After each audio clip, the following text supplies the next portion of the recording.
ਸੁਹਰਾ, ਸਾਰਾ ਕੁਝ ਠੀਕ ਹੈ? ਕੁਝ ਪਰੇਸ਼ਾਨੀ? ਕਾਰ ਵਾਲੇ ਮਸਲੇ ਦਾ ਕੀ ਬੰਦਿਆ? किसी वकील नाल गल करसां, फिर पता चलसी कि कोर्ट विच मामला की आगे वधासां। ਇੱਕ ਮਿੰਟ, ਤੁਕੋ ਨਵੇਂ ਕਾਨੂੰਨ ਦੇ ਬਾਰੇ ਵਿੱਚ ਪਤਾ ਚਲਾ? Enforcement of women's property rights act 2020, ਯਾਨੀ ਜ਼ਨਾਨੀਆਂ ਦੇ ਵਿਰਾਸਤੀ ਹਕੂਕ ਦੀ ਅਮਲ ਦਰਾਮਦ ਦਾ ਕਾਨੂੰਨ। ਇਹ ਉਹ ਕਾਨੂੰਨ ਹੈ ਜਿਹੜਾ ਜ਼ਨਾਨੀਆਂ ਕੋ ਜਾਇਦਾਦ ਵਿੱਚ ਹੱਕ ਕਿੰਦੇ ਕੋ ਆਸਾਨ ਬਣਾਉਂਦਾ ਹੈ। ਇਸ ਕਾਨੂੰਨ ਦੀ ਵਜ੍ਹਾ ਨਾਲ ਮਚ ਆਸਾਨੀ ਹੋ ਗਈ ਹੈ ਕਿ ਹੁਣ ਕੋਰਟ ਜੁਲਨਬੇ ਦੀ ਕੋਈ ਜ਼ਰੂਰਤ ਨਾ ਪੈਸੀ। बाजी ओ कियां? ਇਸਲਾਮਾਬਾਦ ਵਿੱਚ enforcement of women's property right act 2020 ਦਾ ਕਾਨੂੰਨ ਹੁਣੇ ਮਨਜ਼ੂਰ ਹੋਇਆ ਹੈ, ਜਿਹੜਾ ਜਾਇਦਾਦ ਔਰ ਵਿਰਾਸਤ ਦੇ ਮਾਮਲਾਤ ਵਿੱਚ ਜਨਾਨੀਆਂ ਜੋਗੇ ਆਸਾਨੀ ਪੈਦਾ ਕਰਦਾ ਹੈ। ਇਸ ਦੇ ਇਲਾਵਾ ਮੁਲਕ ਭਰ ਵਿੱਚ ਹੁਣ ਸਦਾਕਤਨਾਮਾ ਜਾਨਸ਼ੀਨੀ ਯਾਨੀ ਸਕਸੈਸ਼ਨ ਸਰਟੀਫਿਕੇਟ ਹੋਰ ਪਰਵਾਨਾ ਇੰਸਰਾਮੇ ਜਾਇਦਾਦ ਯਾਨੀ ਲੈਟਰ ਆਫ ਐਡਮਿਨਿਸਟ੍ਰੇਸ਼ਨ ਨਾਦਰਾ ਦੇ ਦਫ਼ਾਤਰ ਕੋਲੋਂ ਜਾਰੀ ਹੁੰਦਾ ਹੈ, ਕੋਰਟ ਕਚਹਿਰੀ ਜੁਲਣ ਬਗੈਰ। ਯਾਦ ਰੱਖ, ਸਕਸੈਸ਼ਨ ਸਰਟੀਫਿਕੇਟ ਗੈਰ ਮਨਕੂਲਾ ਜਾਇਦਾਦ ਦੇ ਵਾਸਤੇ ਜਿਹਾ ਮੋਟਰਸਾਈਕਲ, ਗੱਡੀ, ਲੈਟਰ ਆਫ ਐਡਮਿਨਿਸਟ੍ਰੇਸ਼ਨ ਮਨਕੂਲਾ ਜਾਇਦਾਦ ਜੋਗੇ ਹੁੰਦਾ ਹੈ, ਜਿਹਾ ਮਕਾਨ, ਜ਼ਮੀਨ ਵਗੈਰਾ। ਬਾਕੀ ਮਾਲੂਮਾਤ ਮੈਂ ਤੁਕੇ ਨਾਦਰਾ ਦੀ ਵੈਬਸਾਈਟ ਵਿੱਚੋਂ ਕੱਢ ਕੇ ਦੇ ਕਿੰਸਾਂ।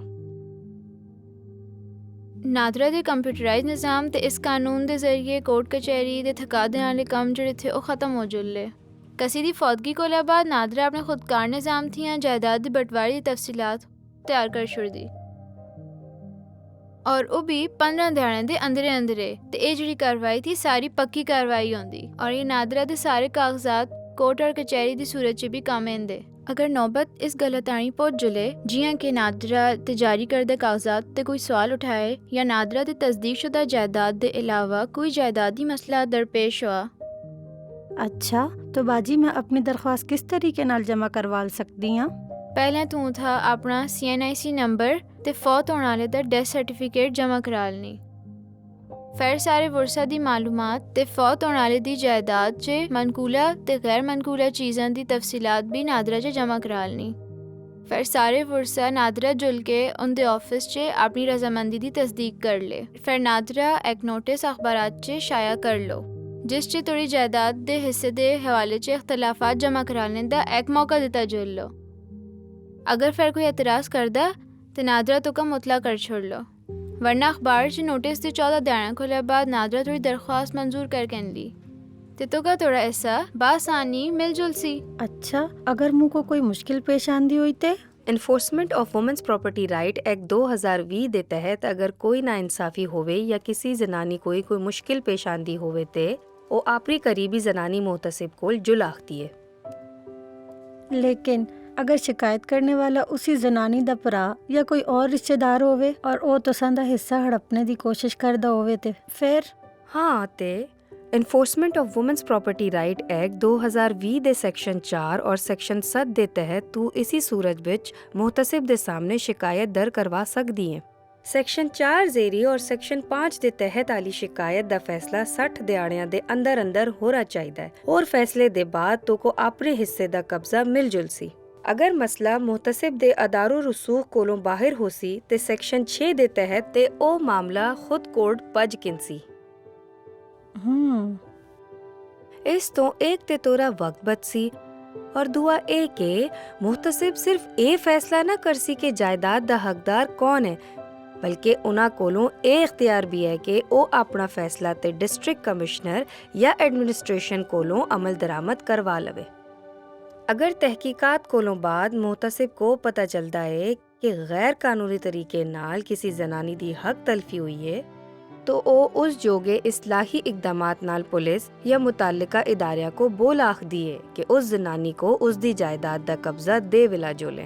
ते बाजी इयां ते जनानी दे खानदान विचों कोई भी शख्स या उनदा वकील इस फैसले तो इनकार ना करके इनसी ना मुहतसिब दा फैसला अटल ते आखिरी होसी और इस कोलो कोई भी इनकार नहीं कर सकता ते ना कोई इख्तलाफ करेगा। बस मुहतसिब दे जुलना कोला पहले इस बात को यकीनी बना के कि थोड़ी प्रॉपर्टी दे हवाले से यहाँ कोई केस पहले नहीं चलता हुआ।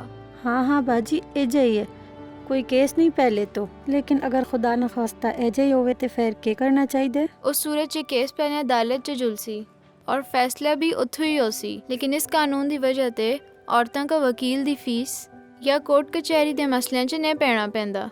कसी मुझ इंतहाई सूरत हाल च जिस वेले गल मुझ ज़्यादा बिगड़ जुला ते सिर्फ ही कोर्ट जुलने की नौबत एक दी, वरना ते ना।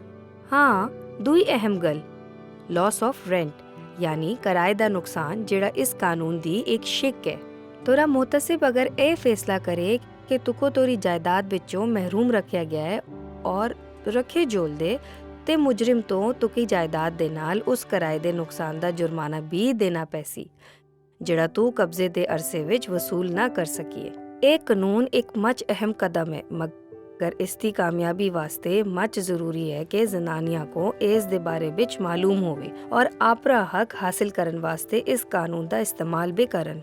मैं खुद भी इस दे बारे विच मजीद मालूमात जमा करसी और दोया को भी इस दे बारे विच दसां। तू अगर चाहें तो ये दरख्वास्त कर बैठ के या इथों स्कूल बिचों भी ऑनलाइन जमा करवा सकती है। नादरा दी वेबसाइट ते जुल के मैं तोरी मदद करके इंसान इस बिच ऑन टू Sindh legal advisory call centre दा नंबर भी चाकें। कोई और मदद चाहिदी होई ते तू इन्हां कोला भी पुछ सकदी। आसिया जरा पेपर च लिख के नंबर दें 0800708006।